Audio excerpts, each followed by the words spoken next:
Hey, this is Tony Boss Bolin coming to you from the Lincoln Addict Podcast. Hey, it's Jason ODB, the Lincoln Addict, hitting you with another episode of Lincoln Addict Podcast. And this is episode lucky number 23. It might be the shortest span in between two episodes. I continue to hear people say, hey, we want more content, so that's what I'm giving you guys via YouTube and, of course, through here via podcasting. Don't forget to follow us on Facebook and Instagram. Of course, as I mentioned, YouTube as well. So this episode is a fun one. I'm going to keep the intro a little bit shorter than normal, and that's because I have a guy named Skip who also has the nickname Skagg. He's a really cool dude, and he has a YouTube channel. We'll talk about that. He has a killer 70s custom Lincoln with suicide rear doors. You won't believe who actually kind of the umbrella of who owned this car in the past. We'll, of course, talk about that and so much more about his channel and his Lincoln Continental on this episode. Now, I do want to thank our key partners and sponsors, including Devious Customs. Don't forget, you can follow Devious Customs, just how it sounds, on Instagram and Facebook.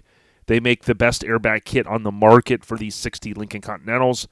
But, oh, by the way, they also make other products that, even if you're not looking to highly customize your car, maybe you want to upgrade the window switches and things like that, he makes a modern alternative version that is period correct in terms of the look, and that would save you potentially a lot of money. He makes all kinds of cool stuff too, door panels, speaker boxes, things like that. But deviouscustoms.com, let them know that Lincoln Addict Podcast sent you. Also have to thank Colorado Custom Wheels. You all often hear me talk about Colorado Custom. You can go to coloradocustom.com and you can look at the different wheels that they offer. They were the first to make any sort of Lincoln replica wheel, and the wheel looks very much like the hubcap. However, it's one billet wheel, and the cool thing about that is you won't be losing your hubcaps flying off, plus they look period correct. So, with that being said, let's jump into this episode. Now, the previous episode recap, on episode 22, I pretty much handled that episode. I talked about Roy Rogers' Lincoln and the details that I had uncovered on this storied, vehicle that he owned for so long. If you haven't had an opportunity, go back and follow us via however you're listening to this podcast. Now on YouTube, I think there was a break at some point, and the episodes, for whatever reason, even though I had it logged in, they weren't batching to YouTube. So if you're there listening, just know if you've got an iPhone, you can go into the Apple pre-installed podcast app, and what that allows you to do is search Lincoln Addict, and then you can follow and or subscribe, whatever the word is they use now, to the podcast. It's free, and then you can go back and listen to those other episodes, which is very cool. If you're on an Android device, download Podbean. You should be able to find it if you're a Spotify, user, things like that.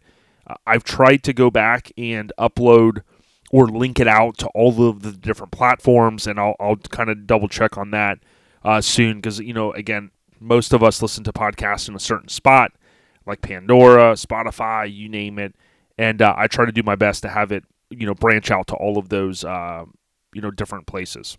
But there's 22 episodes prior to this, and I do try to give a lot of help as much as I can, through the podcast and things I've learned and things like that. The promo that I would say is the lincolnforum.net. They recently, it looks like they did like some sort of back-end update, so they've updated kind of the forum, and as I've said before, forums have kind of really slowed down in the natural sense of the word forum because of social media. You have places like Facebook that have put a lot of enhancements into the groups.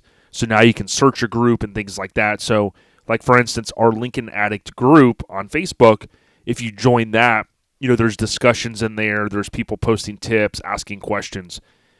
Although I would encourage you to go on the lincolnforum.net because there's a search box there. And if you're having some sort of weird challenge with your car, like I've had in the past, you can kind of search certain keywords. And I'm telling you, if you just spend a few minutes, you'll find people that have had similar things. And an example of that is a couple years back, I guess, I was driving my 64 Lincoln, and the dash was getting so hot, like over towards where the AC controls were at, and you could almost feel heat coming out. And actually, you could. I mean, it was crazy hot. And I went in there and I spent like 5 minutes and I searched, and I found, people said, hey, this one part, it gets basically rusted out inside and it gets stuck, and then it's like basically keeping your heater on. So, it was something weird. I only found 1 or 2 posts about it, but I just used a couple keywords and I went right to the issue. And I knew right away I had to go to Lincoln Land, buy the part. It wasn't too expensive, and then swap that out whenever I was doing the engine bay and the engine and all that stuff on my car. I was able to remedy that issue. But the previous episode recap is brought to you by the fine folks at Griot's Garage. We recently had Nick Griot on, and it's Griots Garage. The cool thing about Griot's Garage is their motto is have fun in your garage. And if you look at the wax and detail, polish and wax, buffer and pads, garage and more, all of these different sections, they have a ton of accessories. I recently went out and bought, for anyone that's my age or older, you'll know, back in the day, you had the California Duster. My dad had that thing, and that thing worked great.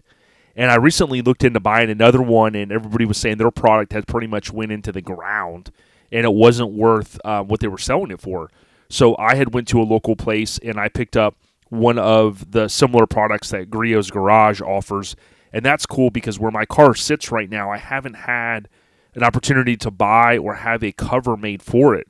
So sometimes it will get that dust and things like that on the car, and then I'm able to take that little duster and get all of that sediment off the top. Now, I've recently kind of bought into a bunch of other products, and what I'm going to do is I'm going to be doing videos and things like that showing me being a novice, right? I mean, I don't know anything about really detailing other than washing and drying a car. I'll be doing videos on YouTube and things like that as well, just to kind of show maybe some beginners that, hey, it's not as hard as, maybe we think that it is. So very cool. But again, wash buckets, polish and wax, all sorts of kits. GRIOTS, GriotsGarage.com. All right, so on this episode, I kind of mentioned it. What is cool is with Skagg, I met him through social media. So we'll talk about his YouTube channel, and I think the cool thing about what he does is he's got the passion for cars. He wasn't able to really end up finding a 60s Lincoln, which is kind of really what you'll hear him talk about a little bit. But he landed with something cool still. And I think the 70s Lincolns are very underrated. I had a buddy in high school that I recently reconnected with, I think last year in October, and he had an 80s Lincoln. And those, I've never really been too big of a fan of some of those style Lincolns, right? But it's funny how when time goes by, things start to become nostalgic, right? So like in the truck world, the OBS trucks, which are like the 88 to 98 trucks, are like all the rage. Now, I've always liked those trucks, but time goes by and like something that you maybe didn't like as much, like is like, oh yeah, that was cool, because you haven't seen one in a while. Well, that's the thing to me about the 70s Lincolns, although they're huge boats and I see them in movies and TV shows all the time and things of that. It's awesome to me to see someone like him that's got a customized one, and we'll talk more about it. But I'm going to kind of finish these segments up, and then we'll jump into that audio. And I want to thank Steel Rubber. As we talk about this episode and what's going to be going down, I would remind folks to go to Steel, STEELE, rubber.com, and check out the automotive search. You can pick the year, make, model, and style vehicle. So, for instance, you pick a 64, 65 Lincoln, whatever your year is, and it's going to show you all of the products available. Now, when you add everything up, it's not super cheap, right? It's a big chunk of money, but remember, these cars are an investment. So you want to make sure that water and wind noise are not getting inside inside these cars, especially if you've got a convertible. You want to make sure that there's a good seal, and even with the sedans, you want to make sure that there's no water getting in around that deck lid. SteelRubber.com, they'll take care of you. Let them know that our Lifestyle Podcast sent you.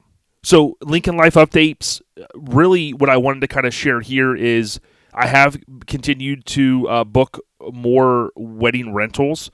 via word of mouth and through the Haggerty Drive Share website, which is a cool thing that they've kind of started. Of course, that's a place that you'll see in different parts of the country. I mean, all kinds of different cars, from Mustangs to Broncos, you name it. The cool thing about what I'm doing is I'm not necessarily saying, hey, here's the keys to my car, you can go drive it. That's not what I do. I only do like chauffeured rides and things like that, or photo shoots, and that allows for me to, of course, always be in command of the car and not just allowing anybody to go out there and drive it. So more on that. I'll continue to post photos. Of course, I've got several Instagram pages. I've got Lincoln Addict. I've got Lincoln Continental Sales, which I have been trying to post more on. And then I have Classic Lincoln Rentals, which is the name of the business. And if you're in the Tampa Bay area, or you know someone with a wedding or something to that effect, maybe even just photos for the holidays, you can book the car on driveshare.com. And more to come on that. Now, something else from a Lincoln Life standpoint, I'm going to be going out to California in September. So I'm looking forward to the Ratties Rat Fest is what they call it. And Tony Boss Bolin and his girl, they went out there last year and they had a blast, apparently, from the photos and the videos. It just was like a couple of days of just good times. The closed Facebook group is called The Ratties, Rattys, and that's where, that closed group where, we talk a lot about, what's going to be going on and things like that. But I'll be sharing more details soon. I'm just trying to kind of scroll through here to see. It looks like it's going to be September 23rd, 24th, and 25th. So that weekend in September out in California.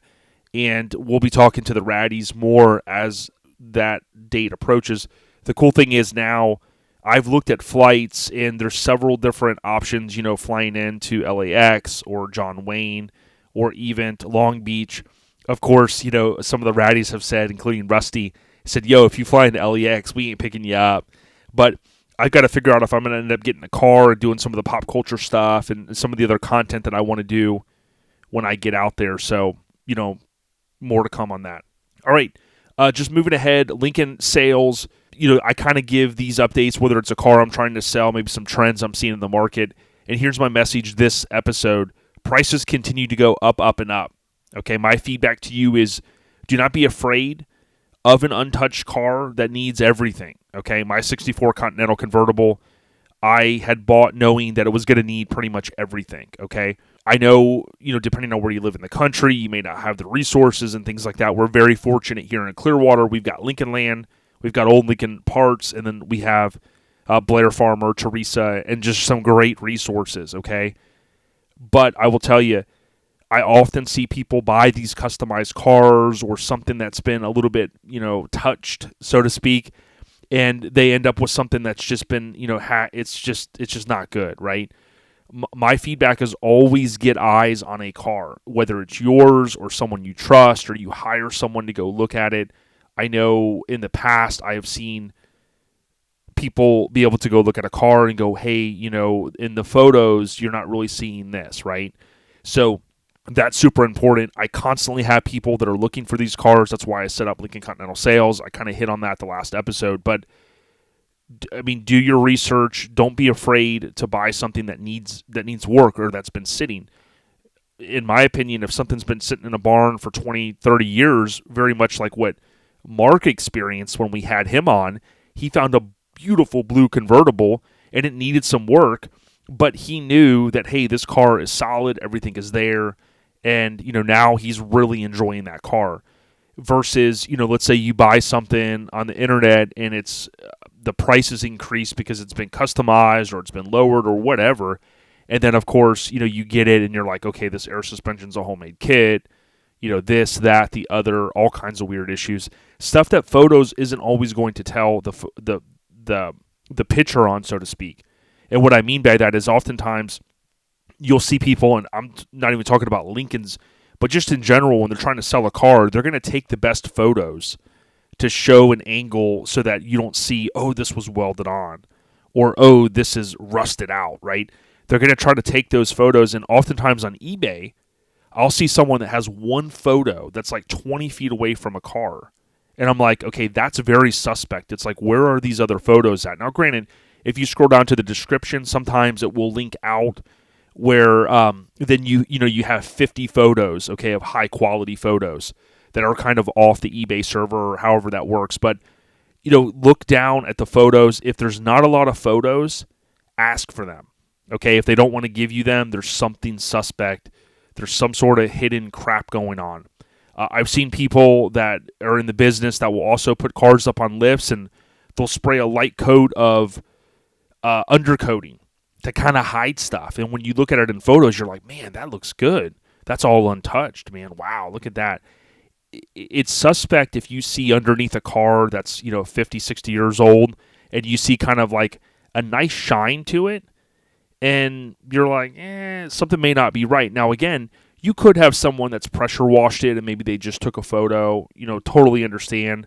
I know Boris at Street Machinery, he's came up with some very clever things, and he's like one of the best in the business in terms of selling good quality stuff, really high-end stuff. I mean, he's made an amazing business out of it, but they've come up with some things on how to get rid of gunk and stuff like that under these cars with using crazy methods, like something to do with like dry ice or something like that, and it works. So don't get me wrong, there are some times if someone puts the time and effort in, they can really clean up an engine bay or an undercarriage of a car. But again, I see on eBay all the time, you'll have someone that'll kind of go in there and spray some stuff and make it look super nice, and it's really just lipstick on a pig. So be careful. Oftentimes, again, if you get a car, maybe the top's got to be gone through, the window tracks need to be degreased, bumpers need to be rechromed, possibly, timing chain, timing gear, manifolds often cracked on these cars, so it has that little annoying sound, when you're giving it, fuel and you take off. Radiators are often clogged. They've been sitting a long time. So all of that stuff is fairly normal for, a shop to maybe do. But, of course, on top of all that, you've got the Lincoln issues in general and the things that the average shops aren't, used to fixing. So, again, I think the bottom line is you can get a nice car out there. A buddy of mine about a year and a half ago got a beautiful white 65, like I think in Oklahoma area. Got it for a good deal. And, it needed the timing chain, the gear. It needed, the oil pan gasket done and things like that. But he's done all that now, and he has a really nice car. And he's enjoying it. He actually took his daughter, my buddy Charles, took his daughter and her bride on a ride. I think it was back in March, maybe April or February or March this year. And again, he hustled hard. He had some local shops kind of do some of the work, and then boom, he's enjoying it. So that's my message. Now, don't just take my word for it. There's an article out there on Haggerty's website, and you can also go back if you want to take my word for it. You can go back to the earlier episode I did in this whole Lincoln Addict Podcast world, and I talk a lot about the things that you need to look at or you need to consider if you're looking at getting a 60s Lincoln Continental, whether it's a sedan or it's a convertible. All right, moving right along. Lincoln's in the movies, TV shows. Here's one for you. Although I sometimes will lump in even music videos, I'm going to go a step further and lump in album covers, okay? So I collect cassettes, I love tapes, or tape cassettes, I love vinyl albums, I love CDs, right? So I stumbled across this album not too long ago, and it was a gospel album, believe it or not. I don't know how I even stumbled across it. And it still had the plastic sleeve. So, obviously from a collector standpoint, I've got other, vinyl albums that still have the plastic sleeve. Back in the day, people would just kind of cut that right side and pull the album out and listen to it and put it back in, and it was on their shelf, and they had no reason to take off that sleeve, right? So I love all that kind of cool stuff. The ironic thing with this one, it's a band I had never heard of, J.D. Sumner and the Stamps, okay? Vintage Gospel was the name of the album. And on the cover, the only reason I bought it from a Lincoln perspective is on the cover is a red 64 Lincoln Continental, totally stock car. Now on Discogs, Discogs, Discogs, I believe is how you pronounce it. Of course, I'm on there oftentimes, updating my collection or looking for stuff. According to them, it was a Skylight label. The album came out in 1974. The genre is folk, world, and country. Style is gospel. So this is one that it's not my cup of tea in terms of music, but I thought I just something for the few dollars I paid. I had to have it because it has a red Lincoln Continental 64, and man, it looks awesome. So I'll continue to probably share some more of these in the upcoming episodes because I have other albums that have Lincolns on them, and I have some that I'm still looking for. So Lincolns in the movies, TV shows, music videos, and now album covers. All right, next, Smuggler's Blues updates. Not a lot to share here. If you've been a longtime listener, you know that I usually talk about kind of what I've got going on.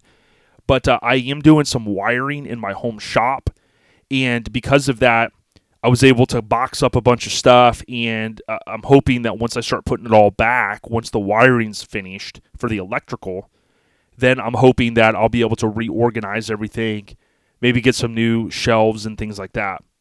I often find myself watching videos on YouTube about people that rehab their garage, and I love seeing the before and after stuff, so more to come there.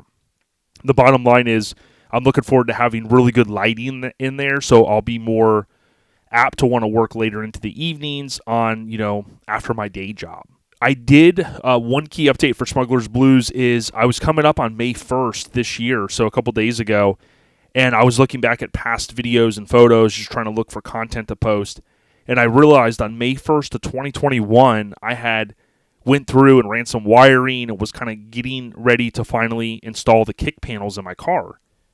Well, going back about a year, I would take video and I wouldn't sit down to edit it, to stitch it together, and to post it, okay? I've made it a hobby this past year to really kind of ingrain myself and learn how to edit better and just get something out, some sort of content. So what I did was I took the time and I made that a 2-part YouTube post on Lincoln Addict. I've got some good comments on there, so I appreciate everyone that listens or watches, rather, on YouTube. Very, very much appreciate that. I think I am going to make a version or a video 3. And what I didn't do in the second one is I didn't really wrap up and kind of show you guys what I ended with, but I came across some photos when I took it over to my buddy Paul Lane, who's one of my best friends. Great guy. He built the kick panels. Once I kind of got it all installed and we put the set screw in on each, he took his oscilloscope, being the audiophile that he is and the stuff that he just knows inside and out. And what he was able to do is set the amp he set the gain on the amp to the perfect point so that nothing would distort, even if the music is turned up really, really loud. So I found some of those photos. And I think what I'll do, hopefully this weekend, maybe on Sunday, is pull the car out and kind of show, the end result. Now, it's been a year, and I haven't done anything with an amp rack, and I haven't, the car's still not bagged, and, there's things like that got to get done. But at least this will set the foundation, and then going forward, I'll do more videos as things start to come together. But check it out, Lincoln Addict on YouTube. Lastly, I want to say shout out to Shelly from NTX Firearms. She found a fantastic Lincoln. I know Tony Boss Bolin helped make that happen, and I'll make sure I post up and tag her if you're following us on Instagram or Facebook. But shout out to Shelly. She's hardcore NTX Firearms. She loves her Lincoln. She's always chiming in on comments on posts with comments. Go out there and give her a follow. And again, I don't have my phone in front of me, but I'll make sure we post it, and then you can tap on hers, and you can follow her via Instagram. So, with that being said, a little bit shorter intro. I want to give, again, a huge shout-out to Devious Customs. You can visit deviouscustoms.com to order parts. CC Cycle Wheels, which is known as Colorado Custom Wheels. Go to coloradocustom.com and order those Lincoln replica wheels or whatever you could think of. Michael and team will take care of you. Steel Rubber, that's STEELE rubber.com. They're your place for anything weather stripping on these 60s Lincolns. Last but not least, no matter if it's your daily driver or your precious Lincoln Continental, Griot's Garage, that's GRIOTS garage.com. They could take care of you with detail supplies, videos on their social media as well. for tips and tricks and just anything you can think of, from wash buckets to pads to soap, everything but the water, I think. So have a great weekend. Thank you guys all for the continued support. Let's roll in now to audio from Skagg, a.k.a. Skip. Great dude. I hope you guys enjoy it. Peace out.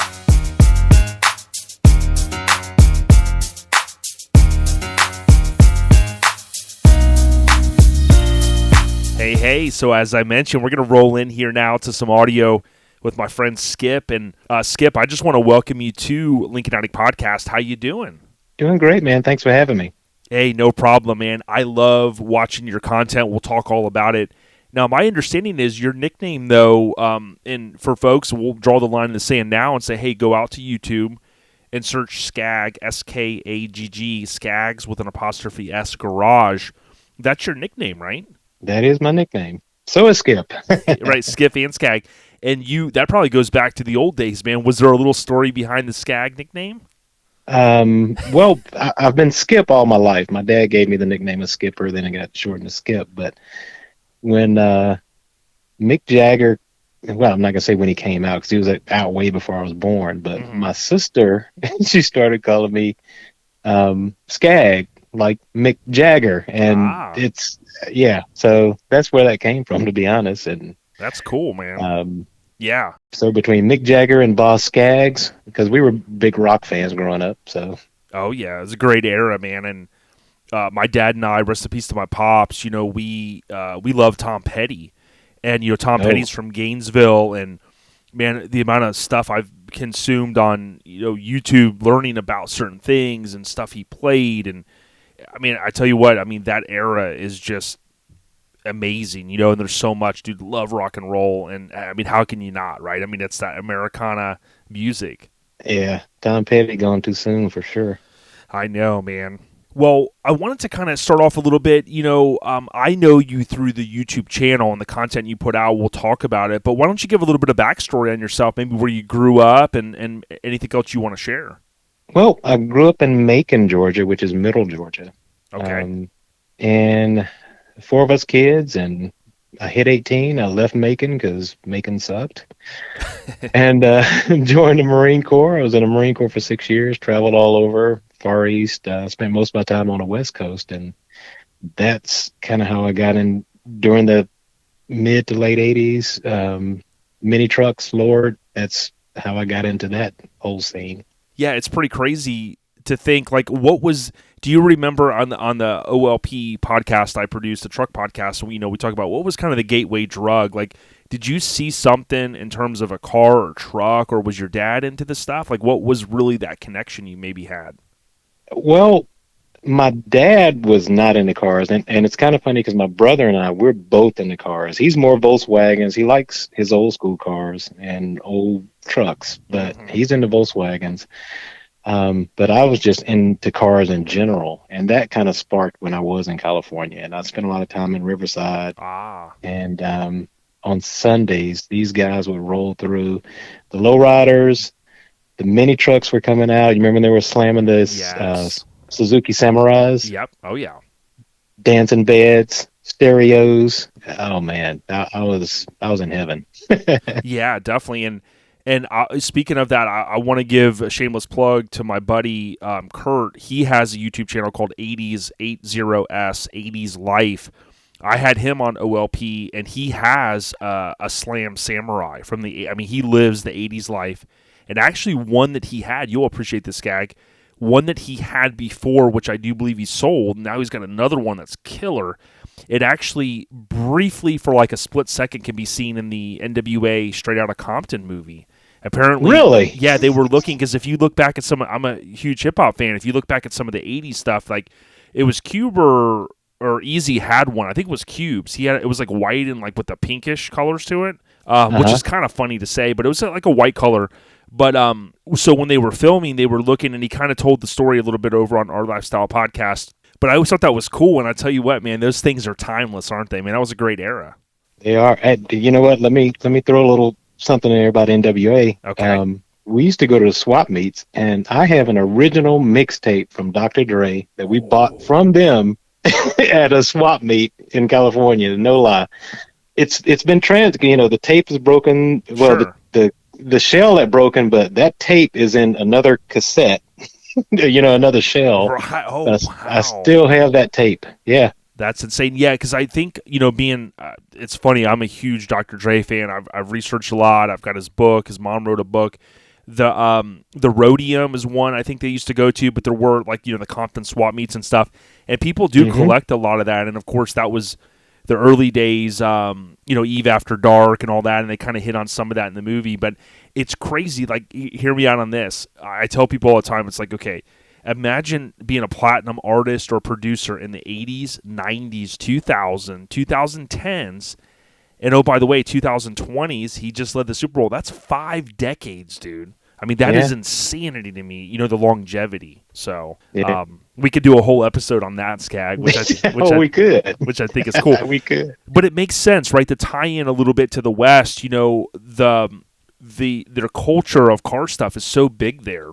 And I tell you, Hmm. although as a kid, I don't consider myself a lowrider guy. My buddy Vic is huge in the lowriders, dude. I grew up in the era of seeing, Eazy-E coined the phrase "rolling down the street on my 6.4."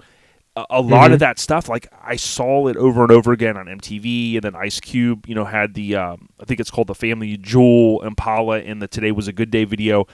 But all that custom culture out there, it sounds like it also rubbed off on you some, man.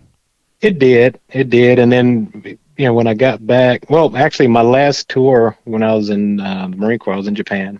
And so, and I tell people this, and they're like, what, really? But in Japan, they have the Japanese inspections, which are really expensive, like when you get your car inspected. And so, if you ran into a guy who was transferring out, he's coming back to the States, and he was putting his car up for sale, and it had an inspection that was up to date, you could snag that car and not have to worry about paying for another inspection. Right, okay. But I had a Skyline. Oh, wow. Well, no, it's not. I mean, they were all over the place. Right, And so, like a Honda Civic here almost, but I know what you mean. yeah.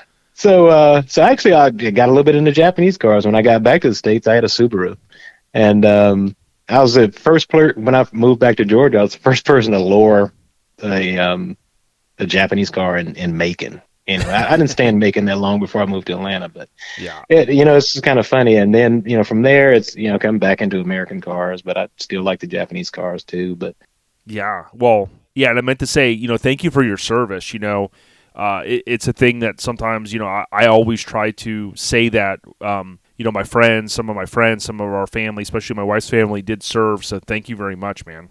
I appreciate it. It's a history in our family, man. My dad was a Korean War vet in the Marine Corps, and my brother served. We kind of go back and forth because he has a Cadillac, I have a Lincoln. He was in the Army, I was in the Marine Corps, so it's kind of Yeah. And you guys aren't twins or anything, huh? You're just brothers. Oh, no. He's a younger brother, but yeah, Yeah.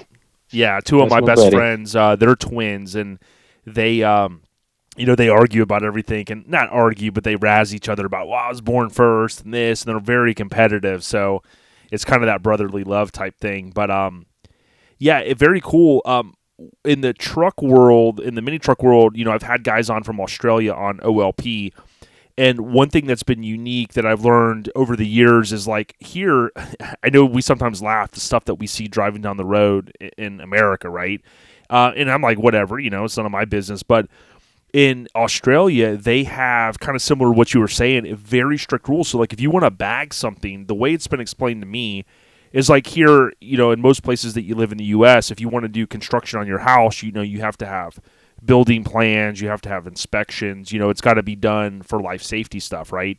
Right, And very similar as far as the way it's explained to me with, like, if you want to bag something there, it's got to be like an engineer plan to say, yep, and then they got to inspect it and go, yeah, that's going to be safe. So a lot of the stuff you see in Australia that's bagged is super clean stuff because it's, there's a lot of thought. It isn't, it's no slight against kind of the weekend warriors, but, from a professional standpoint, they have to really make sure their stuff is solid.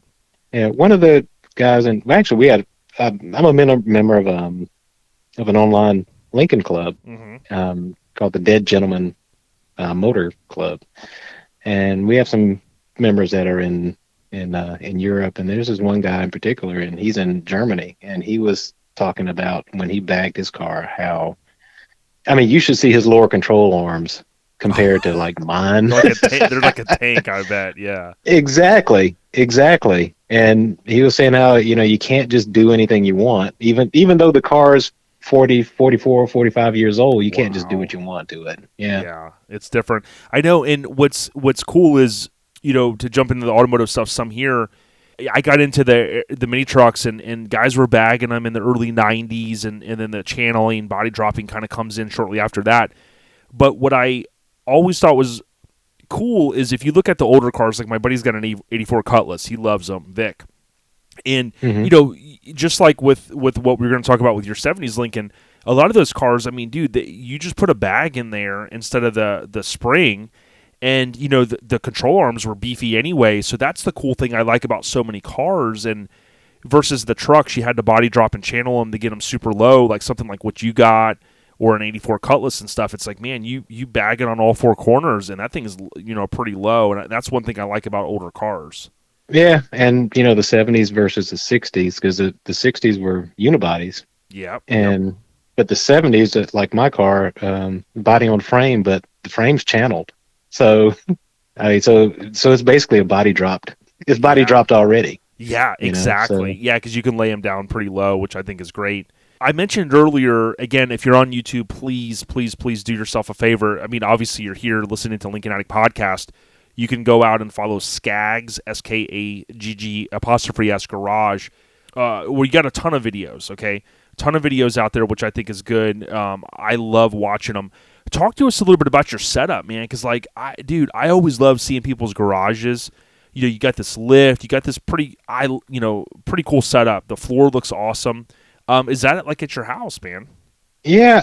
Long story short, the house that we're in, we were actually planning on moving, and then my wife and I had kids late in life, and I've been trying to get her to move farther out, from the city, because Atlanta's just expanding out. Mm-hmm. And she's like, well, you know what? We aren't, the house is almost paid off. We're not leaving this house till the kids are off to college. And I'm like, okay, well, I've been wanting to move my office home, and she's like, why don't you go ahead and build your garage and put your office above it? And one of the things that drew me to my house was that behind us, well, the subdivision that we're in, we're kind of on a bastard street of the subdivision where we don't connect to the rest of the subdivision. But there's a road behind my house. So we're on about a quarter of an acre. I'm sorry, 3/4 of an acre. And so I have a back entrance. So she's like, yeah, go and put your garage back there. And, it just grew from there. And cool. I was like, okay, if I'm going to do it, I'm going to do it right. And it's it's pretty cool. 2-story. Yeah. And I actually, because I'm also into motorcycles, and I buy them and then I flip them, and I said, okay, I'm going to need a lift to do what I need to do. So I actually sold my CBR, and it paid for the lift. So that worked out, and my wife and daughter did all the artwork on it, and I'm a real big sci-fi fan, and basically I'm a gearhead geek. That's cool, man. Yeah, and it just kind of went from there. And one thing that sticks out in the videos, my dad and I did the epoxy, kind of like just a Home Depot, Amazon epoxy kit. The floor that you have in yours, with all it looks like it's got a lot of the speckle stuff, that you kind of drop into it. The floor looks awesome, and I'm a big, even though I try to be more organized, I love seeing a shop with a super clean floor, man. It looks good in there. I appreciate it, and it's funny because I really, I guess about 2 weeks ago, I mopped it for the first time because I hadn't. Well, it's funny, you do these videos, and what would normally take maybe a couple of weekends takes a lot longer because my wife's a slave driver. And so the floor is just trashed, and so I swept it, then I blew it out, and I finally mopped it, and I was like, oh, this is what the floor used to look like. Yeah, I know, right? But, it's like when you do it, you think, hey, I'm always going to keep it clean, and then, of course, these older cars are leaking this, or you do a project, and then you're like, boom, pouring the the stuff down, the soak-up stuff here and there. But, yeah, it looks pretty awesome. Now, one thing that I thought that I want to talk about before we talk about your awesome Lincoln, dude, is I love how your videos, and this is why I'd encourage folks, if you haven't followed Skagg's Garage on YouTube, go do it. I love how your videos are done. Do you kind of set up the tripod and you kind of have a mindset on maybe some of the things you're going to do? Or how does that come about? Honestly, I have what I want to work on or the idea of what I want to work on. Okay, I'm going to do this. I'm going to do that. And my wife steps in, and her background is in graphic arts, but she's done a lot of photography over the years, and she's getting into videography. And she actually does a lot of the designs for the T-shirts that I wear and stuff like that. Cool.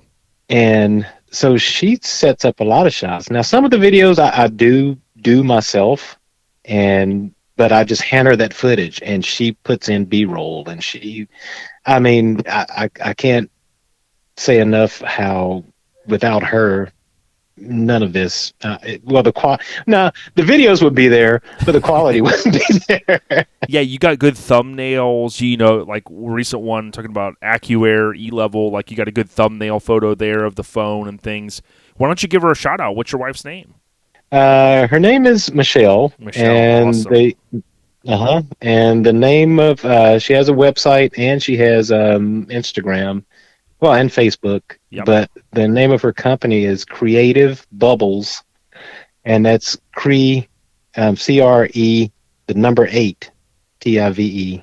Got So it. Creative Bubbles, and she's when I met her, she was not really a gearhead, but now she's become one. And if you go to her store and all that, she has stuff for everybody. She's really big into Jeeps, so she has a lot of stuff, a lot of patriotic, armed forces kind of merch. Yeah. And, very cool. I Googled it, CRE number 8 TIVE Bubbles, and of course it took me right to the site. I see it on there, and you got some cool red, white, and blue stuff as well. So, yeah, it's great when you have a significant other like I often give my wife a shout out because, she allows me to, Lincoln's is one thing, right, because of the cost and these different stuff, but, to do the podcasting. So it's cool that your wife embraces all of, of Skagg's Garage and all of that stuff that comes along with it. Yeah, well, she's my better 3/4, man. She's more than a half. I can pretty much get away with what I want to do if I got an angle on it financially, if you know what I mean. So. Oh, yeah, no doubt. Now, before we talk about your Lincoln, we hit off a few minutes ago on some hip hop, and being a big hip hop fan, I got a chance to go to Atlanta around the time of the Olympics back in the day. But I grew up listening to, I know you're going to love some of these bands and some of these groups, but like Outkast, Dungeon Family, even Criss Cross. I mean, that was big when I was coming up as a kid. But if you think about how big Atlanta has been for hip hop, even with like Ludacris and so many other artists, Big Mike, just so many different dudes, man, it's just crazy to me. And I think Atlanta's been just an awesome hub, dude. What do you like most about kind of the city, even though you're trying to kind of move a little bit further out on the outskirts? Well, that's just it. Atlanta, and you've been here, so Atlanta itself is not that big. It's all the towns and the cities that make up Atlanta around it. But what I like, and I've been here for 31 years, is that it has a little bit of everything for everybody. And music wise, for me, like you were saying with the Atlanta, what do they used to call it? Because they had a name for the style of hip hop that came out of Atlanta. I can't remember. Oh yeah. But honestly, like that, like the Outkast and everything, up until maybe the mid to late 90s is, all the way back into the 80s, is my hip hop era. But we had growing up, because my music taste is so diverse, and growing up, my mom was into to rock, opera, and gospel, and my dad was into jazz, blues, and gospel. Of course, he was a deacon in the church, so there wasn't too much going on as far as. Yeah. But so we had just this crazy mix. But in Atlanta, you can find that, man, any kind of concert you want to go to. I don't care if it's rock, hip hop, jazz, blues, whatever. And you'll notice my tag says blues man. Man, I love blues, and it's. I mean, you can go anywhere in Atlanta and find whatever kind of music you want. Yeah, like a blues And club or even record stores. I remember how big those were. Like when the few times I visited up in the '90s, man, it was just crazy. I remember even being a big Wu Tang fan, going. I'm the only person I know that went to the Wu Tang, the Wu Wear store, which the that's Wu like. Tang had a store, man. I got a Wu Wear sweatshirt. Yes, we went there and we bought stuff, and that was around that era. And I still have some stickers I haven't peeled off, from like Ghostface Killah and stuff that I got there. And There you go. but yeah, Atlanta was like, they say the gateway to the South. I think is the way they say it. But I mean, there's been a lot of influence, and obviously NBA and some of the All-Star games, and even with the Falcons and stuff. It's been there a long time, man. That's for sure. Yep, yep. And I've been a big Braves fan too. Like, well, big in the '90s, of course, when I went to the World Series at first. But I remember going to the Braves Stadium, and you could just general admission and sit wherever you wanted to sit. Right. Yeah. Before like But, Glavine and all those guys got there, and it really started oh yeah. building. The other thing that's cool is it's a long story, but rest in peace to my pops. He was a Packers fan since being a young kid. His dad liked him because of the whole Vince Lombardi, just the attitude he had, and the winning pedigree and things like that. But Sure. what's ironic, some people forget that Brett Favre was drafted by the Atlanta Falcons, which is ironic. And of course, he was there a year, and then the Packers end up with him. Ron Wolf signs him and kind of gets him over there, and then the rest was history. But it's weird how that stuff works out in sports sometimes. Yeah, it does. It does. And I tell you what, these, they have really good potential as far as, well, we all know about the Braves from last year, but Right. they'll do it again. But like the Atlanta Hawks, and it's like they got this one kid, Trey Young, and it's like they really need to build a team around this kid because I mean he's dynamite. Yeah, And, when I was younger, I always remember because we collected cards and kind of being a product of the 80s and 90s. I think it was, I want to say Lenny Wilkins was the coach for a long time. I'm trying to remember. I know the guy's face, but that was back in the day of like Dominique, and him going back and forth with Jordan in the dunk contest. So there's kind of that long, rich history of sports and stuff like that. But the other thing that's cool, and we talked about it briefly before we started, I've never made it to the Coffee and Octane. I did get a chance to meet Brian Fuller, who's on Carfix, but he's also been on some of those shows that center around that big event. How big is that event for someone that maybe is just a listener, maybe lives somewhere else in the world? Is Coffee and Octane bigger than a normal like Cars and Coffee? Do you think? Caffeine and Octane is to quote a famous president. It's huge. It's Right. huge. It's huge. Yeah, it is. And it's the biggest in the nation. Wow. And it's at Perimeter Mall, which is north of the city. Yeah, actually, it's not that far from Georgia 400. And there are different sections, and it's every Sunday, first Sunday of every month. Not every Sunday, the first Sunday of every month, rain or shine. And it's from 7 a.m. to 11. And you can see anything from old school classics to Yugos, literally.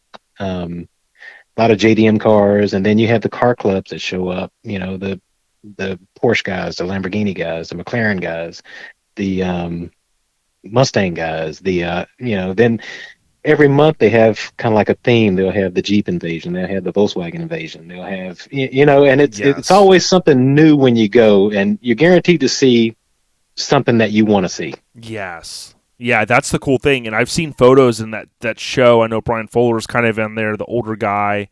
There's a couple different kind of characters on their personalities, but it does seem like it's pretty big. And when you said the Perimeter Mall, it kind of makes sense on where they can have it because, man, some of the drone footage from there is like, wow, there's a lot of people there. Yeah, they recently, well, this past year, they moved it from one side of the mall because it had outgrew one side of the mall, which was kind of limited on parking, and moved it around to the back side of the mall, which had way more parking, and people could expand or go from area to area or genre to genre of cars, if you will, kind of seamlessly. Mm-hmm. And so it just really helps out a lot with being able to navigate through and see what you want to see. And the cool thing is that, once you're in the lot, it's not, they don't make you, they're not going to make you stay, but they politely suggest that, okay, once you're in the lot, you can't leave until 11 if you brought a Yeah. car there. Yeah, so is it like a mad dash, like at 11, everyone fires their stuff up, and is it kind of like leaving a football game, or a sports game where it's like, man, it takes a minute to get out of there? It's all really done well, and it's so fun because people line up to take pictures and videos of cars leaving. Nice. And like the rollout. Yeah, and where they have it now is so many different exits that it's not it's not a bottleneck. Yeah, they can kind of flush everyone out. Exactly. Pretty good. That's pretty cool stuff. We're talking to Skip from Skagg's Garage. Again, go on YouTube. It's SKAGG''S Garage. Check them out. Let's talk about your Lincoln a little bit. So, you mentioned your brother has this Cadillac. Like, when did you kind of fall into this Lincoln? Talk to us a little bit about what year it is and things like that. Okay. It's a 79 Lincoln Continental town car. And quick backstory on why the 70s, because I love the 60s Lincolns, and had been looking forever for a 60s Lincoln, and that you either find them and they're just totally ratted out, or if they're halfway decent, they're expensive, and then if they're restored, they're really expensive. Right. And then I started thinking about it because growing up, my dad had Lincolns, my uncles had Lincolns, and the last Continental my dad had was a 79. Okay. And I have fond memories of my sister went to Valdosta State. Well, you know where Valdosta is. Yes. Yep. Valdosta, Georgia.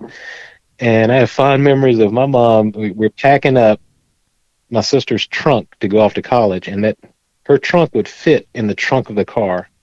And we'd head down 75 and and our Lincoln, well, the 79, whenever it was that they started just putting 85 miles an hour on the speedometer as opposed to 120. Right. But my mom would have that thing buried. Just flying down 75. But, so when I started, I was like, you know what, I'm giving up on the 60s Lincoln unless I just win the lottery or something. Yep. Unless I find one with a good deal, but Yep. when I started thinking about it, it's like, I'm going to look for a 70s Lincoln, and I really want one like my pops had, and so I found it and did the smart thing that any husband would do. I waited till my wife went out of town, and I brought it home. Nice. Yeah. How far did you have to go to get it, to reel it in? Actually, backstory on my car. I'd been looking on Craigslist. And I've been on eBay and stuff like that, but I found this one on Craigslist and I actually watched it, maybe for a good couple of months. And it was in Forest Park, which is just south of Atlanta. It's down near the Atlanta airport. And the guy wanted, I think, $1,900 for the car. Wow. And when I bought it, this is a funny story, is that when I bought it and I'm going through the glove box and I already made the deal with him and I'm looking through it and I pull out a Chick-fil-A corporate registration and I pull out a Chick-fil-A corporate fleet insurance card. Wow. So I was like, dude, what's the deal with this car? And come to find out, and if anybody in the car community knows that Truett Cathy, who was the founder of Chick-fil-A, he's a big car guy. Oh, yeah. And so this guy, he's a friend of Truett's son, and when they wanted to move cars out of their inventory, he'd sell them on consignment. Wow, that's crazy. Yeah, and some people, I'm a huge Chick-fil-A fan, which is crazy, but it goes back, and I've been only one time, because you've been around the greater Atlanta area, is the Dwarf House.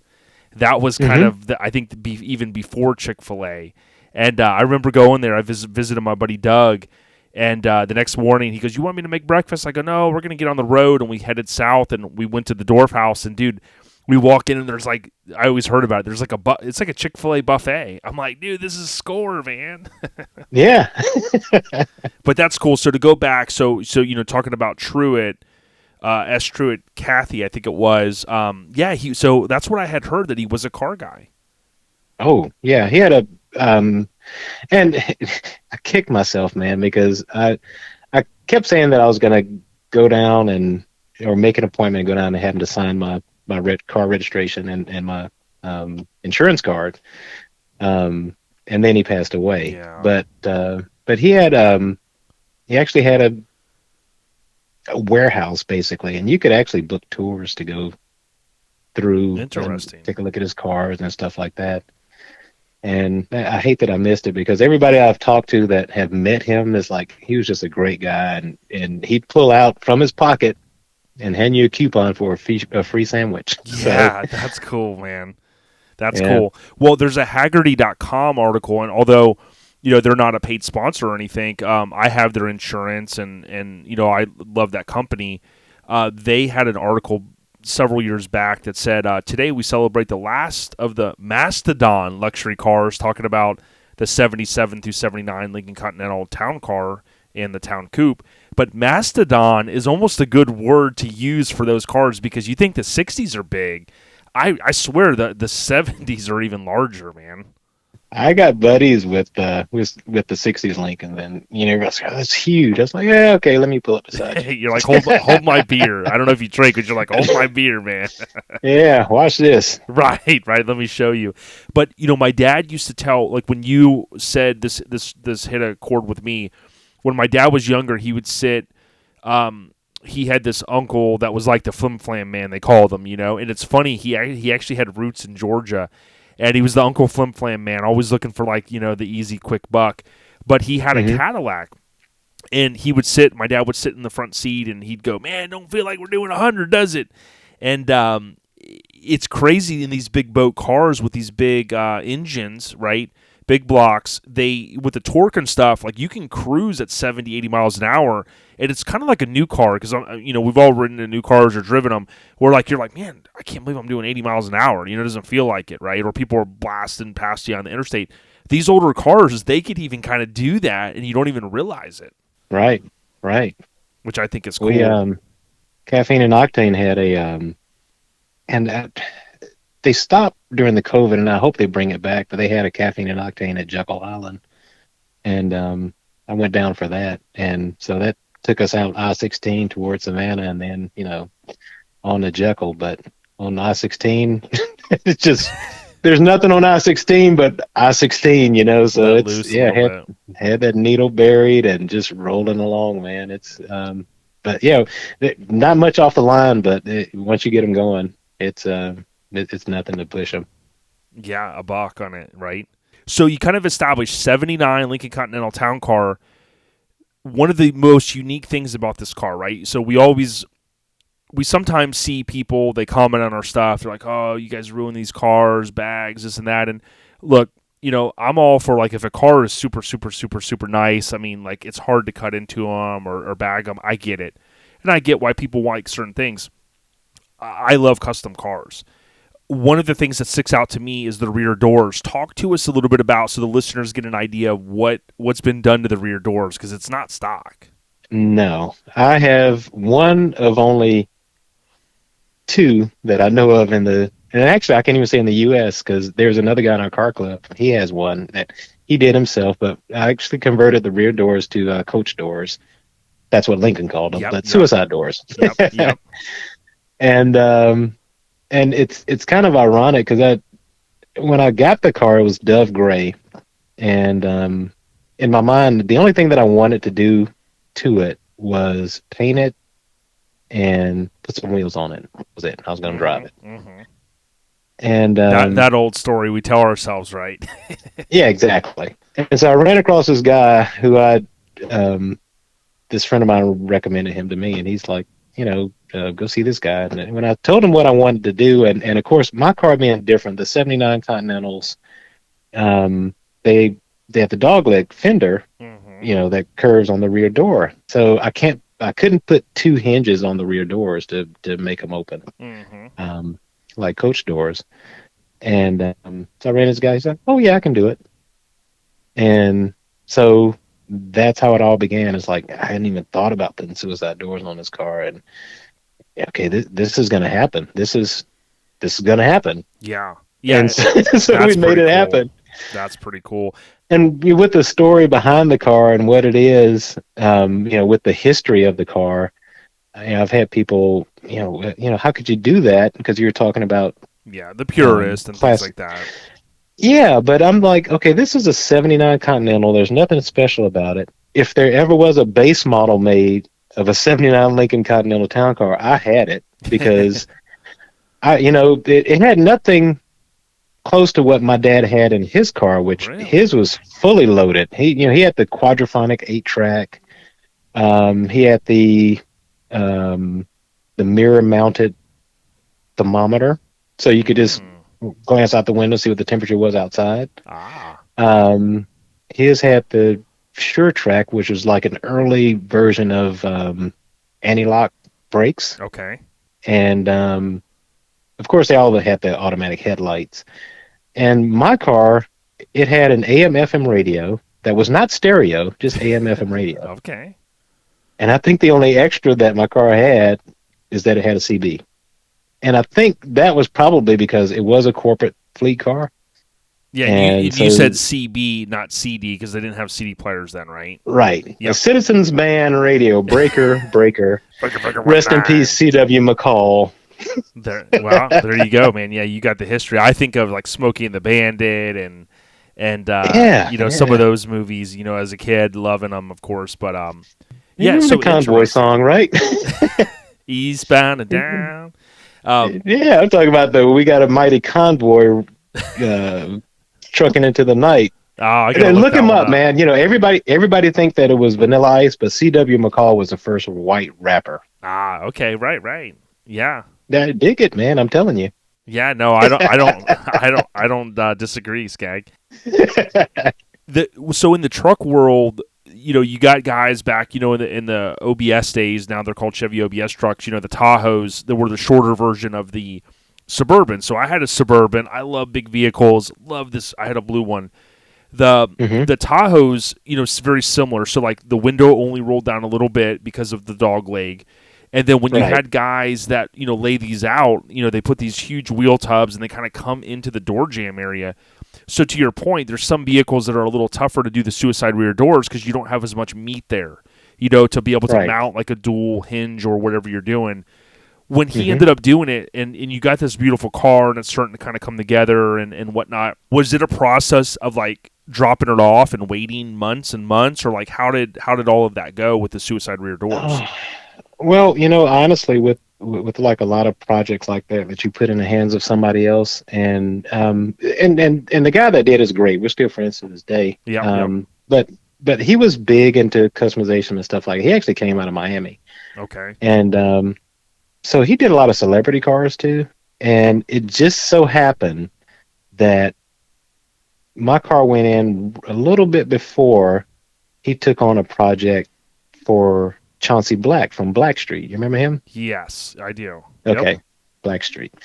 And he wound up doing his G-Wagon. And Chauncey Black's first G-Wagon to ever have suicide doors on it. And so my project got pushed back. And like so many do. Yeah. And so we actually, we had deadlines that were set, and actually all the deadlines that were set, he set them, and those would just come and go. And at this point, the car had been painted, the doors had been done, but the interior wasn't put back together, and the trim was whatever. And so I was like, you know what, if you're not done by the end of the year, I'm coming to get my car in January. Yeah, you kind of set that line in the sand, just because you're anxious, you want to do your own thing with it.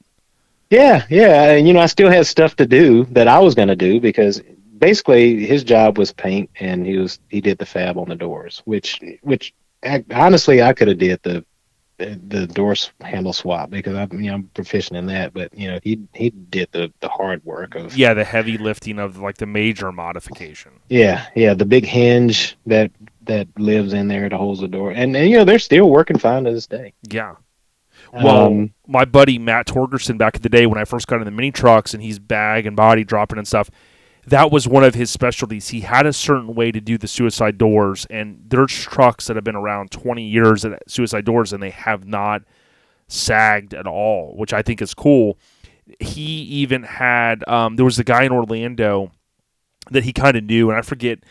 I want to say, for some reason it jumped on my head, it was called like the toy store or the toy shop or something, and it was like Shaq had this guy build a couple vehicles and whatnot. But I think Shaq at the time had like a Tahoe or a Suburban, and it had the barn door hinges. And mine had, of course, the gate. Well, if you've ever looked at the OBS Chevy, you see those ugly. I always loved the barn doors, but the hinges look so weird because they're on the outside of the vehicle. That was a factory thing. So like Shaq had one, and he wanted to put take those out and have it just where they're still barn doors, but they're on the inside. And my buddy Matt had went over there, and he had a certain way to do them. And like I said, they stood the test of time. Now our friend Robbie Reynolds, you probably seen, I posted before, he's the guy that's got the 68 coupe. Him and his wife Megan, they have the coupe, and it's the only one that we know in the world that has suicide doors. And his are freaking awesome too. And he's from like the Maryland area. Yeah. So, I kind of wanted to throw a couple of those things out there because I think like with yours, it's so unique, man. And I mean, you got it. You have to have people that scratch their head going, now wait a minute, is this factory? Like, do you get asked that all the time? All the time. One of my videos on my channel where I just really go into talking about the history of the car. And that's, at a show or what have you, and people walk up and it's ooh and ah. But you have that handful or that two handful of people, or usually they're old heads, and it's like, what year is this car again? And I'll tell them, it's a 79. Okay, those aren't factory. No. And to my the fabricator's credit, I mean, they look factory. Yeah, I mean, the way he did it. Yeah, and moving the hinge. My buddy Jimmy, he does a lot of custom work in Edgewater, Florida, and he did recently for a guy he's in a wheelchair. They airbagged and laid out a brand new Ram truck, a dually. I think it's sick, dude. The guy rolls up to it, literally in his wheelchair, but he suicided the rear doors, and he moved the handle like what yours is, and that gives it that factory look, man. It's funny you mentioned that. In my search on eBay for my Lincoln, I found this one Lincoln, and it had a handicap. What was it? It had a handicap. I'd call it modification or whatever. Throttle for the throttle or for the doors? No, it had the driver's side rear door was a suicide door. Ooh, wow! Just on the one door, not on the passenger side. Just on the one door. Wow. And and I don't know whatever happened to that car, and I looked at it for the longest on eBay, and it got sold. And of course, you don't know what happened to it after that. Sure. I did see that, and I can't remember where that car was, but yeah, cool. And the whole thing just kind of snowballed after that. And then once I started going to Caffeine and Octane, and people looking at the cars, a couple of casting agents. And my car's been in so many rap videos, man. It's not even funny. That's sick, dude. Yeah, and you make a little bit of side change for that if you want, right? Or you could just be like, yeah, sure, whatever, that's cool. Nah, my paint and and my hinges have been paid for. Yeah, because you can make that side hustle. Yeah, I did a van spot for this one. Well, actually, it was 4 vans. It was this was like one of the most corporate shoots that I did, and I had to do non-disclosures and all that kind of stuff, corporate insurance and all that. But Vans came into town, and they used Johnny, this guy that cast me a lot, and we did a commercial for this kid. His name's JID, but people call him Jid, but his rap name is J.I.D. Okay. And Vans sponsors him, and so they did a. I don't know if you've ever seen the Vans off the wall spots on YouTube. Yeah. So if you look JID, you'll see my car. Yeah, very cool. Now, so you kind of hinted, right? You basically got the 79. You have the suicide rear doors. You end up painting it from the Dove gray. You paint it black, and then the wheels, to me, set it off because the wheels kind of bring in the color from the interior, right? So talk to us about that. Yeah. I had my heart set on 2 colors when I first decided I wasn't going to paint it. And one was the Ford Tuxedo Black. And if you ever seen that in the sunlight, it's just, it just dances. It's got so much flake in it. And I was thinking about Ford Kodiak Brown, which is basically the brown version of the Ford Tuxedo Black. And the brown looks black at night, but in the day, it looks like a really dark brown with gold flake in it. So I Interesting. decided on the black, and that came out great. And I wanted to do Detroit Steels because I like the '60s Lincolns, and of course I watch Mob Steel, Yep. and I was going to paint them black. And my wife again, she's Yeah. like, "No, no, that's too much black." Yep. I was like, "Well, what do you think?" She was like, "We're doing the same color as the interior." I love it. And so this friend of mine, Rick Scoggins, he's in Snellville, Georgia, and he powder coater. And I took my wheels out there and say, "Hey man, can you match this color?" And I took him a swatch. Yep. He was like, "Yeah, I think I got something like that." And I was like, "Can you put flake in it?" He said, "Yeah." So Easy. um, Boom. yeah, easy. Yeah, it's like done. So it worked out, and I'm happy that my better 3/4 stepped in. Oh yeah. Yeah, I grew up riding. My dad had a '59 Apache pickup, kind of a truck that I remember. I have photos before I was a year old, kind of standing in front of it, and he did some work to it. And I always loved that truck, and he sold it in the early '90s. But there was a guy that had a red 59-ish Apache stepside, and he did the red wheels. It was kind of like, I think it was like a patina paint, I think. And then he Hmm. did the red wheels, and I always thought that was so awesome. Now, his were like a fire engine red, but they looked so good. And I want to give a shout out to Detroit Steel Wheel Co. Most of us, know it as like Mob Steel Wheels. But when they did that division of their, organization, I love it because I tell you what, the wheels are so classy. You put those beauty rings on there and maybe a white wall tire like what you got, and dude, that's Hmm. like putting some spices in a pot of spaghetti. It's like it's fire now. You know what I mean? It's good. It is definitely garners a lot of attention, and people ask. Well, and it's funny because I go to Cafe and Octane sometimes, or any car show, and if it's cloudy, it's but once the sun comes out and people see the flake in the wheel and the flake in the paint, and then it's like a light bulb goes off for them. It's like, wow, this is really nice. And honestly, I've had the car done now for, gosh, I guess about eight years, and it's still, it still blows me away the number of people that just ooh and ah over it, and I haven't never gotten used to it.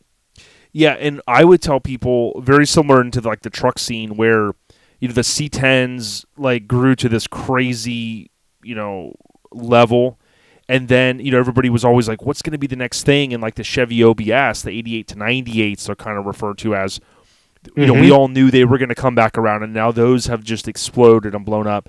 I would encourage people. I love seeing these big boats, these land yachts, the 70s, and I do think like you can get these. To your point, you got a really good deal, but I see them. I see them out there, and I go, man. And you'll see some of them that were probably in a garage forever. It was grandma or grandpa's car, those type of scenarios. But when you start looking at the seat, like what's in Skaggs, and I mean, they are so plush. I mean, even stock, if you're going to static drop it, if you're going to bag it or just even leave it stock, like these cars, I think eventually in the next few years, they're going to come around and people are going to realize like, well, wow, I could do suicide doors like what, Skip did. I could bag it, Hmm. I could leave it stock, and they can really enjoy them, man. Yeah, the guy that started our club, and he was actually friends with the guy that started Suicide Slabs, and yeah, Psycho from Georgia. Yep. yeah, yeah, and he was like, man, he's like these '70s, they aren't getting any love, and like you're saying, they're really reasonable, and you can Yes. find them, if you just put in a little bit of work. One that's most people would look at it and say, it's too far gone, and it's not, and the parts are. I'll give you an example. When I first got mine, I had a hole in the fuel tank. I was like, oh God, where am I going to find a fuel tank for this? Napa, yeah, the Yeah. same fuel tank that went in an F-150 or an F-100, back in the day. Yeah. It's the same tank, and a lot of this stuff. I mean, it's because they were parts bin cars. Outside of the body, everything else, the engines, the transmissions, they're all parts bin cars. So, I had no problem finding a starter relay or, Yeah. alternators all day, just whatever. Yeah. So you can still fix them. You can still fix them up, you know?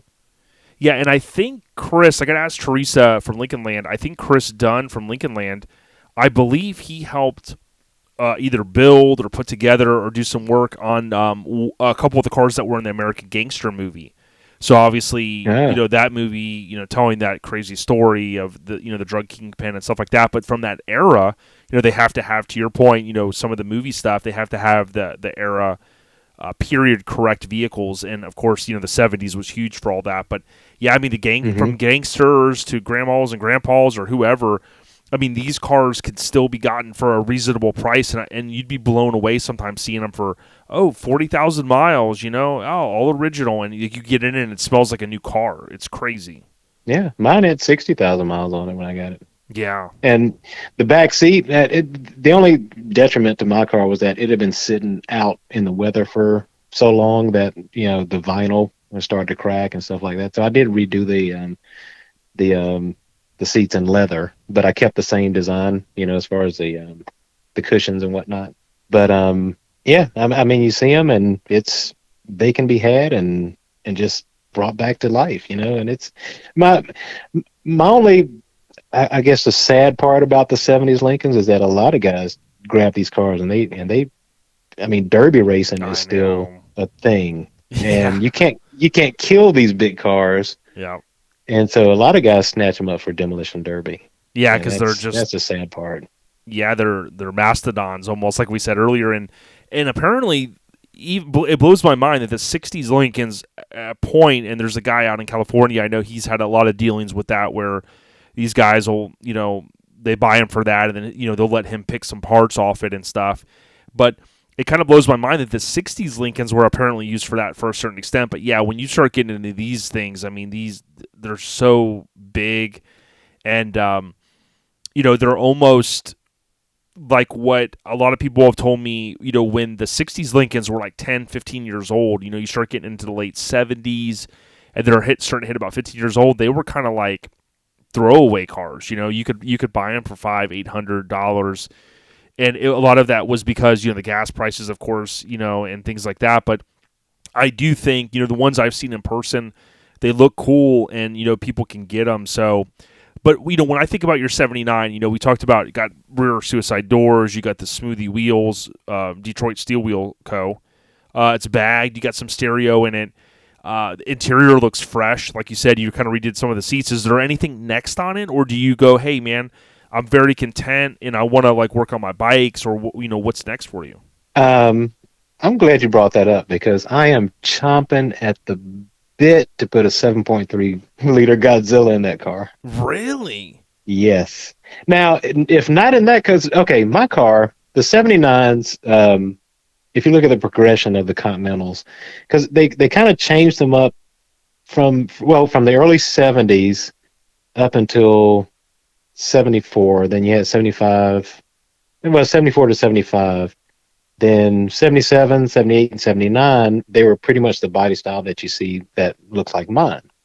And just little variations, prior to 77. Yep. Yep. So in '77, you 460, just, in all those cars, the '70s cars, all of them have 460 big blocks. And then '78, you could 460, or you had an option to you get a 400, you had an option to get a 460. Mm-hmm. '79, you can only get a 400. Mm-hmm. So mine has a 400.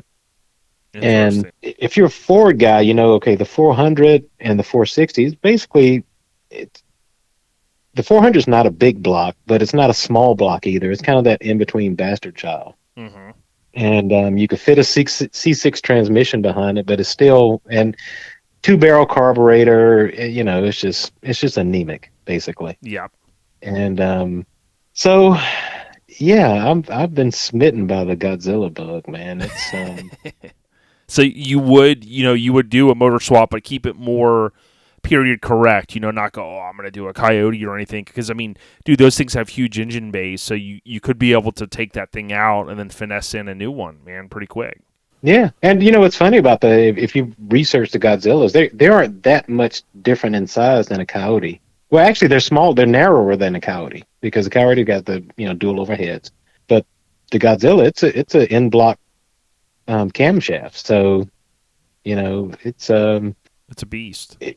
Yeah, yeah, and it'll pretty much fit into anything. Yep. So if I don't do it to Claudine, and that's the name of that's the Okay, name of my cool. Lincoln. If I don't do it to Claudine, it'll be in my next Lincoln, which I really want to find another Continental cheap, and I want to cut the top off.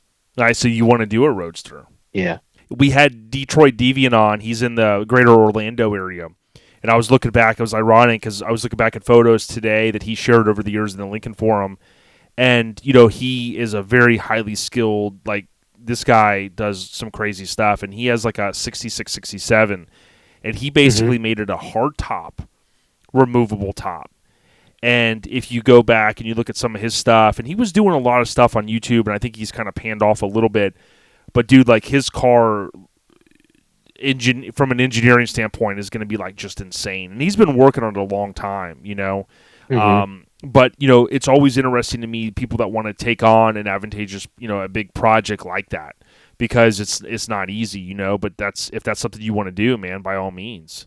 Well, these cars being body on frame, as far as because a lot of times people think of can you cut the top off, you Yep. got to deal with flex and whatever, blah blah blah, and sure there is some structural in that, but there were actually back in the 70s there were companies that were cutting the tops off of two-door and four-door Hmm. 70s Lincolns, and I think they were using the LTD convertible tops as part of the game. I mean, these were motorized convertible tops. They weren't just manual.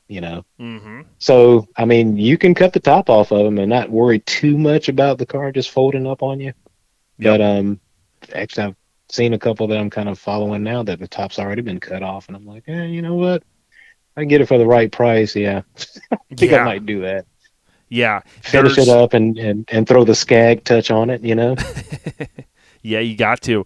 What's ironic is when I was researching some stuff from the 70s, a year or two ago, I came across some old scanned ads from Playboy magazine back in the day, like in the 70s, and there was that company. To your point, I have it somewhere. It was a white Lincoln, 70 style. It's called a 77, and it had been converted. And there was a company slash a dealer. You could maybe work through the dealer to make it happen, but it might have been even dealer warranted, but they did the convertibles, and that was pretty Hmm. cool.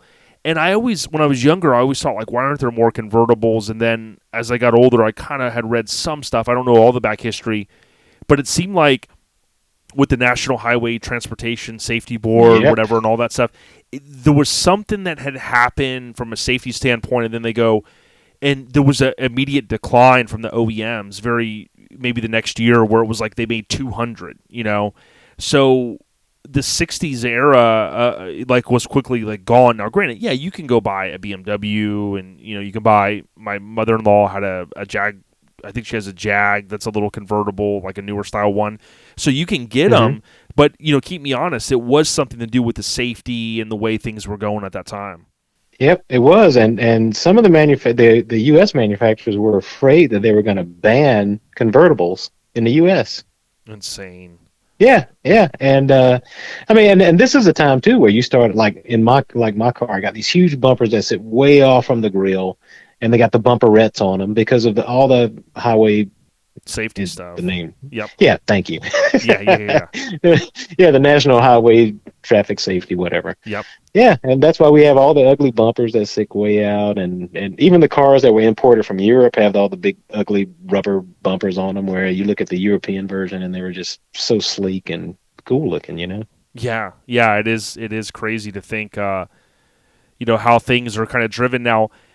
I'm for safety in a lot of ways. I mean, if you think about what was ironic, the 65 Lincoln I acquired from Robert, it we're doing the research, and it was like it was an option to have seat belts, right? I mean, especially in the back, but even like in the front. And Hmm. you think about safety, and you go, yeah, you don't want people flying out, and then there's insurance drives a lot of things, right? Because then there's life insurance if someone passes away, unfortunately, and all that. But to your point, when you think of the styling, I think back and say, man, if Lincoln could have somehow rolled out the new Continental in a way that had the coach doors, not with the special edition deal, the 80, and they could have Right. maybe even had a convertible some way, right? Do you think back 20 years ago-ish? Remember when the Chrysler 300C came out, and you talk about hip-hop Mm-hmm. videos and stuff? Everybody wanted one of those things. And you look at it now and you go, it's all right. But it kind of had that boxy, that Bentley kind of look, right? That front end. Right. And that sold Right. it, man. Imagine if Lincoln could have did that and had that buzz. Yeah. Yeah. Do you remember all the different artist renditions of what the Lincoln should look like or floating around? It's like, oh Yeah. man, if they make it like this, great. Yeah. And Detroit Deviant, believe it or not, he did one of my favorite ones. He did a cool little rendering, and man, I was like, wow, that's it, dude. I mean, that's a convertible version. Like that could have worked. But 15 years before that, they had the prototype, right? And it makes its rounds, and people see it. And I have some of the photos saved as well. And apparently, a couple of those made it out, and people bought them, and they're in their personal collections. But they weren't able to capture. And then, of course, they spent all the money retooling everything and rolling it out. And then they're like, oh, within a year or two, they're like, we're not making them anymore. The market shifted. Everybody wants SUVs. I'm thinking, as well as I did, they did all that research beforehand, and they were hoping Right. it was going to pop off. But, just at that price point and stuff, they're not going to attract, the younger buyers. And that's, that's what's leading a lot of this stuff these days, I think so too. That Lincoln, and I grew up in Lincoln. And I'm kind of the guy that, like, I'll drive. You talking about Suburbans? I love Suburbans. My Oh, brother yeah. had one, and we're gonna bag that thing. And Yeah. but when it comes to the luxury cars, I'm more of a Lincoln than Cadillac kind of guy. But I think Lincoln really fell off or they missed the boat on their marketing, and they could take a lesson from Cadillac with what Cadillac did when they brought out the CTSs. And okay, we got a sport touring car. You have all the luxury, but it's going to haul ass, and you're going to be able to keep up with people on the Autobahn. You know what I mean? Yep. And a rebadged Taurus ain't going to do it, Yeah. and it's, now don't get me wrong. I think they broke the mold when Lincoln came out with the Navigator, even though it was an Expedition, but Sure. they started the market of the luxury SUVs. But when it comes to the cars, I think they just kind of fell off a little bit. Yeah, they did, and I do think, to your point, I mean, we could definitely slice and dice it and go, the consumer market definitely drives, that, because you got people that go, do I want to spend $80,000 on one of these, whatever. But to your point, I think they still could have did it in a way that people were just like, wow, man, it has suicide doors, like, maybe, you could, if you could have went in day one and bought one and go, hey, it's an extra $3,000 or whatever, and you can have it elongated, all that. But, yeah, we'll have to see what holds for the future. One of the things I did mention, I was looking back at some of my posts, I did find it was for the 70s Lincolns, I had posted, this is going back, 2019, and it says, did you know a dealer ad appeared in Playboy Mag in 1977? Fox Valley Lincoln Mercury had the exclusive distributorship of these Lincoln convertibles per Matt, the Lincoln Guys blog. Kind of went into this whole big thing, and uni classic cars. There were just a couple of resources that I had found out there, but you basically see there was an ad literally that was Fox Valley Lincoln Mercury in Aurora, Illinois, and the ad was classic, sporty, and rare, and it kind of had a little bunny kind of deal. It looked like, or a gator, as the logo. But yeah, I mean, you had a '70s Lincoln that was a convertible, and yeah, they're pretty cool. And you could get the coupe or the sedan, or the Continental. Yeah, Yep. And they look ugly as sin with the top up, but down, the top down. That's kind of one thing with the '60s Lincolns. They look good with the top up, but. Yeah. They look better with the top down, of course, because it's Sure. all hidden away. But the '70s cars, yeah, they look great because they're just so long, and just a nod to the '60s Lincolns. Yeah. But Yeah. with the top up, they were ugly as sin. Well said. Well, dude, Skagg, man, it's been cool. Like, we talked about all kinds of cool stuff. I mean, where you kind of grew up in the Georgia area, obviously the Lincoln connection, but some of the other stuff that you and I share common interests with, some of the hip hop, and I love, checking out your channel, and I would encourage people, Skaggs with an apostrophe S, SK, AGGS Garage. There's a video on there how this car makes money. That was one he did a couple months ago. 8 tips for putting your car out there and things like that. Man, is there anything else that you would want to share or anything that we maybe missed, Skip? No, I appreciate you having me on, and you can find Skaggs with or without the apostrophe. Okay, cool. Because my wife's a guru. Yeah. She put those little hashtag and keywords.